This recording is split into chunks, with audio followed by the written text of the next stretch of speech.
在娛樂圈這個光怪陸離的名利場中，明星們的穿戴往往被賦予超越物質本身的符號意義。他們或為時尚宣言，或為商業代言，但總有一些細微之處，如同無意間遺落在時光縫隙裡的琥珀，凝固着難以言說的私人情感。謝霆鋒手腕上那隻款式簡約、色澤已因歲月而變得溫潤的銀色手鐲，便是這樣一個存在。20餘載光陰荏苒，從青澀叛逆的少年到沉穩內斂的粗藝探索者，這隻手鐲如同他身體的一部分，靜靜陪伴他走過事業的高低起伏，情感的聚散離合。當鏡頭一次次捕捉到那抹不變的銀色弧光，宮中的好奇心便如潮水般衝動。這究竟是一份穿越時光的痴情堅守，算是一場如過往和解後留下的溫柔告別儀式？在這個速食愛情與健忘記憶並行的時代，一個人對一件物件的長久佩戴，尤其是當這件物件與某段著名的戀情緊密相連時，必然具備投射過多重的想象與解構。然而，答案或苦並非此即彼的單算題，人性深處的複雜節奏，遠比我們熱衷的二元對立敘事要憂心得多。要解開這個纏繞在銀色金燭上的情感謎題，我們需要摒棄簡單的道德評判，將目光投向更廣闊的生命歷程，去審視一個男人如何在時間的河流中，讓一件死物擁有了活着的靈魂，並最終成為他自我身份不可分割的一部分。回溯至千禧年初，那是謝霆鋒與王菲風飛戀轟然炸響的時代，兩個特立獨行的靈魂在聚光燈下碰撞出耀眼的火花。他們的愛情如同當時香港樂壇最後的黃金餘暉，熾烈而無所顧忌。據傳，這隻手鐲便是那段熱烈情感的驗證，或苦是定情信物，或苦是某次紀念日的饋贈。但無論如何，他從此與王菲的名字緊密相連，成為了外界眼中那段驚世駭俗戀情的物質化身。彼時的謝霆鋒頂着星二代的光環與壓力，在舞台上摔吉他，在媒體前冷面，滾身是刺卻也光芒萬丈。而王菲則是早已封神的天后，她的洗脫與不羈與謝霆鋒的叛逆形成了奇妙的共振。手鐲戴在她腕上，不僅是裝飾，更像是一種公開的宣誓，一份在全世界面前對情感的確認。當這段感情在種種愛力與年少輕狂的摩擦下最終走向第一次終結時，宮中以為手鐲會隨之消失，就像所有分手後需要被清理的舊物一樣。然而他沒有摘下。無論後續是張柏芝的出現，算是那段更為人熟知的婚姻，以及婚姻最終破裂帶嚟的巨大輿論風暴，那隻手鐲始終穩穩地佔據着他手腕上的方寸之地。這其中的弔詭之處在於，如果他是為舊愛而留，那麼對於後來進入他生命的伴侶而言，是否構成了一種無形的冒犯？如果他是為了懷念，為何又能全心投入新的感情與家庭生活？顯然，單準用長情來概括，未免過於單薄，甚至有些一廂情願的浪漫化。人類對於信物的依賴，往往在最初的激情消退後，才顯現出根本質的心理動因。它不再僅是某個人的替代品，而是在日復一日的佩戴中，被佩戴者自身的體溫、汗水、皮膚紋理重新定義，逐漸內化為自我敘事的一部分。謝霆鋒曾在極少數的採訪中含蓄提及，他並非刻意去記住他代表什麼，而是他已經成為了他的一部分。摘下他反而會感到手腕空空，如同缺失了一段記憶的坐標。這種說法可以看作是一種防禦機制，也可以視為一種坦誠。他揭示了人與物之間最私密的關係。當外界執着於追問他代表誰時，主人或苦早已在漫長的共生中，將那個具體的指代模糊化，轉而賦予了他自我驗證者的全新職能。我們不妨將視線從他的手腕移開，去審視他這20多年走過的真實軌跡。從音樂上的探索與沉寂，到電影表演中從偶像派向實力派的艱難蛻變，他曾在《線人》中扮演的末路角色，在《十月圍城》裡的車夫亞四，那些滿身塵土、眼神則爆的小人物，與他腕上的銀軸形成了一種奇妙的互文。那些角色身上都有一種近乎頑固的堅持，一種對某種信念或諾言，哪怕在旁人看嚟微不足道的死守。這或許正是謝霆鋒本人的性格底色。他出身於傳奇家庭，父母皆是華語娛樂史的坐標人物。他的一生注定活在比較與注視之下。早年間的叛逆不過是對這種宿命的激烈反抗，而成年後的沉默與專注，則是另一種形式的和解與抗爭。他在廚房裡找到了另一片天地，對着食材如火後展現出近乎苛刻的完美主義。那12道風味裡的他，不再是冷面偶像，而是能與人分享煙火氣的溫暖存在。有意思的是，即便在做菜時，那隻手續依然會從他被火灼傷、布滿疤痕的手腕上露出輪廓，與鍋鏟碰撞發出細微的聲響。這時的手續早已褪去了八卦小報頭版的緋紅色彩，轉而染上了廚房的油煙氣，變得日常而親切。他曾說過，做菜讓他找到了人生的節奏和寧靜。那麼這隻手續何嘗不是陪伴他找尋這份寧靜的沉默旅伴？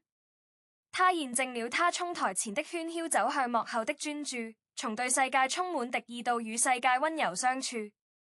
我們把長情近定義在愛情維度上，無疑是狹隘的。一個人對一件舊物的長情，更多時候是對自己過去所有經歷，包括痛苦、榮耀、失落、重生的全盤接納。他留下手續，未必是想留住某個人，而是不想割裂那個曾經不顧一切去愛的自己，那個在青春裡橫衝直撞的少年。否定那段過往，就等於否定了他自己生命的一部分完整性。因此，保留信物在心理學上可以看作是一種健康的連續性自我的構建。它不意味着現任的失敗，也不代表對前任的念念不忘，而是一種高級的自我和解。我承認我愛過，我承認那是我生命的一部分，但我現在依然在這裏，完整且平靜。然而，宮中為何如此執着於將手續與定情牢牢綁定？這背後折射出的是大眾文化對愛情神話的永恆渴求。我們生活在一個意義碎片化的時代，人們樂於在明星的私生活中投射自己對永恆、對忠誠的想象。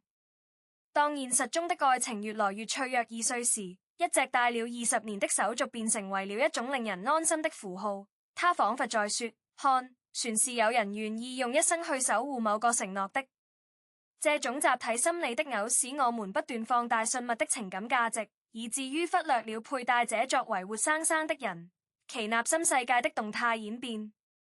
謝霆鋒與王菲在各自經歷了人生的滄海桑田後，於2014年復合。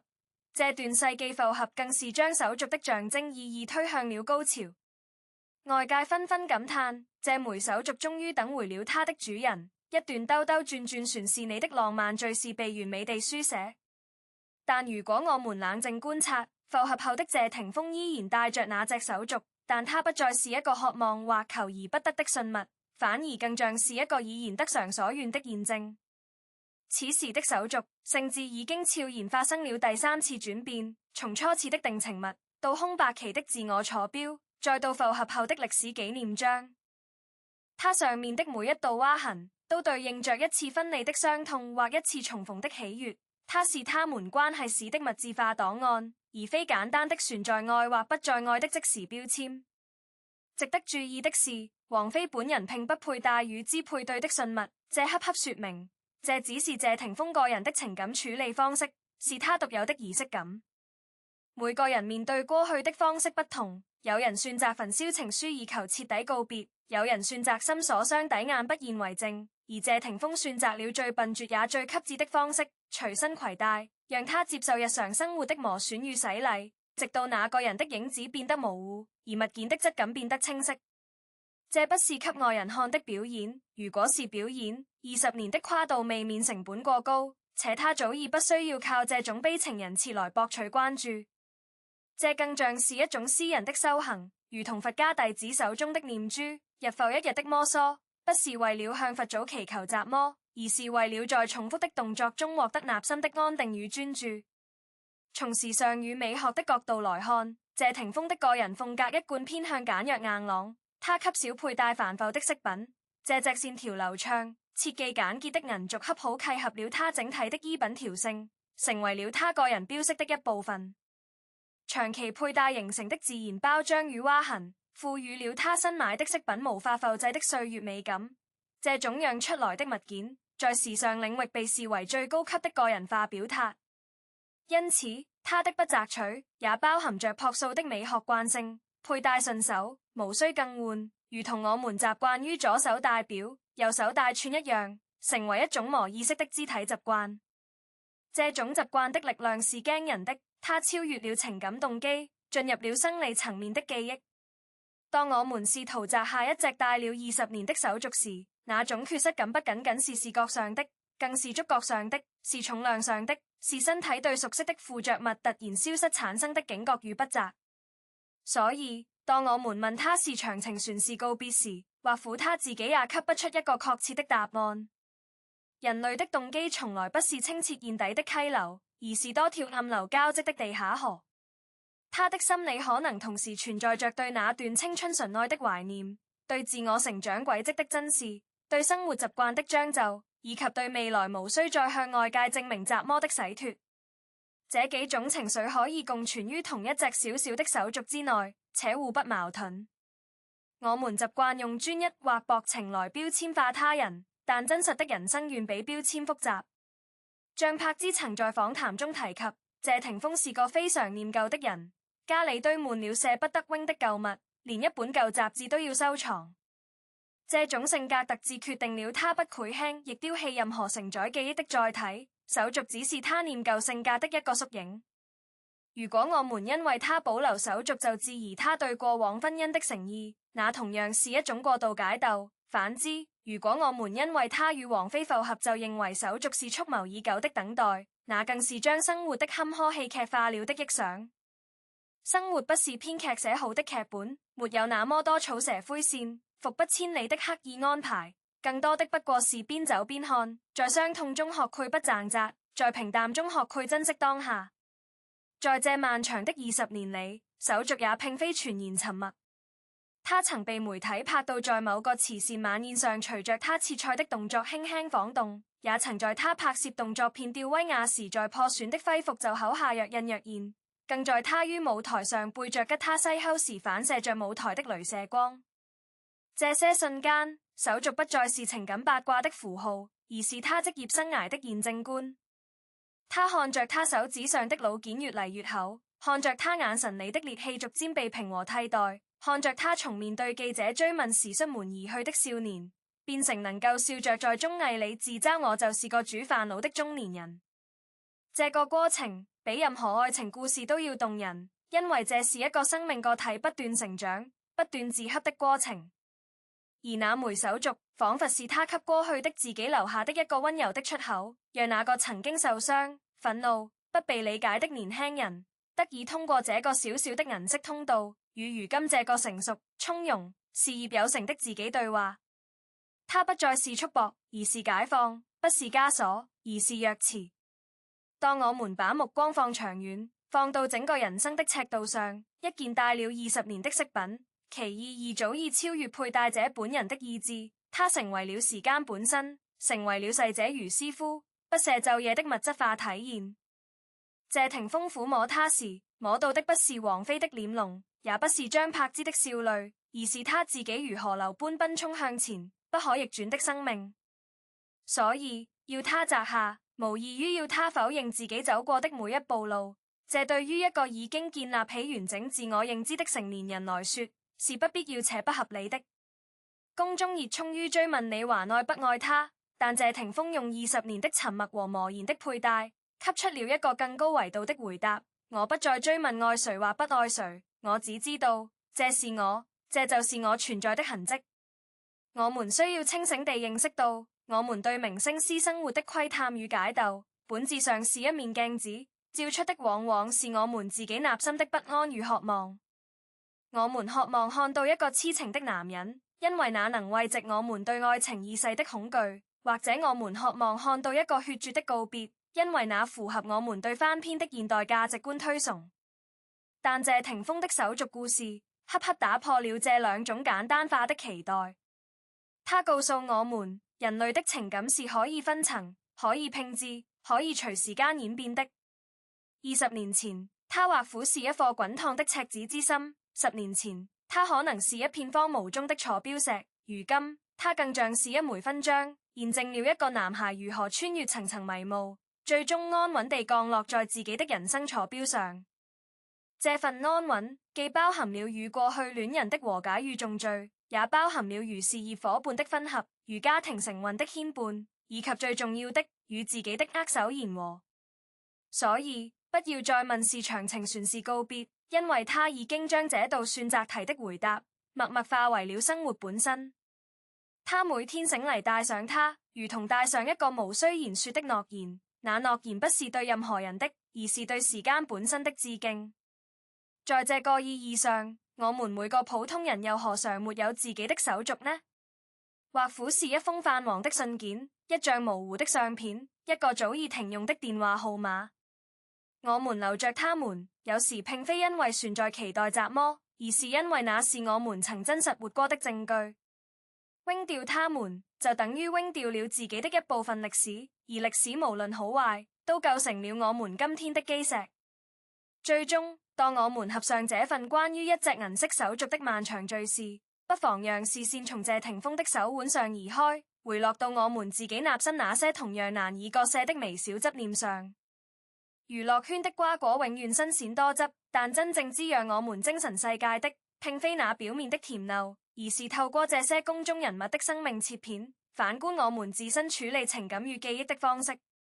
謝霆鋒以他20年的沉默佩戴，為我們上了一堂關於複雜性的課。他教誨我們，在解鬥他人的行為時，保持一份謙卑和克制，因為任何簡化的道德評判都是對豐富人性的冒犯。他所做的，無非是在這個浮躁喧囂的世界裡，用一種近乎頑固的沉默，守護了一件物品的純粹性，不讓它淪為大眾消費的犧牲品，而讓它回歸到最本質的功能，服務於個人的心靈秩序。這種守護，無論其初衷如何，在結果上都呈現出一種令人動容的尊嚴感。作為旁觀者，我們最優雅的姿態，莫過於欣賞這種尊嚴，同時放下那被名為真相的鋒利尺子，因為在他內心的宇宙裡，他早已給出了最精確的答案，只是那答案不是用語言，而是用20年不間斷的陪伴寫就的。我們應當感激這份來自公眾人物的磨言饋贈，它讓我們看到，即使在最被過度曝光的群體中，依然存在着未被完全馴化的私人領地，那裡生長着只屬於他們自己的植物，開着不為觀眾欣賞的花朵。因此，讓我們懷取着這份領悟，以更寬容、更理智的目光去看待娛樂圈的紛紛擾擾，不為非黑即白的劇情喝彩，也不為所謂的實錘或反轉而焦慮。生活是一幅巨大的馬賽克拼圖，每一片都有其存在的理由。我們遠遠觀望，欣賞其整體色彩的斑斕，便已足夠。至於那些細節間的縫隙裡藏着雜麼，那終究是拼圖者自己的秘密。而尊重秘密，恰是現代文明社會給予個體最後的溫柔。願我們在消費娛樂的同時，不被娛樂所異化，保持清醒的頭腦和溫厚的心腸，讓每一次吃瓜都成為一次對人性複雜性的謙卑學習，而非一場自我偏執的狂歡。那隻手續依然會安靜地待在它的老地方，隨着主人的心跳微微起伏，而我們的納心也應在這份沉默的啟示中，收穫一種塵埃落定般的寧靜與通透。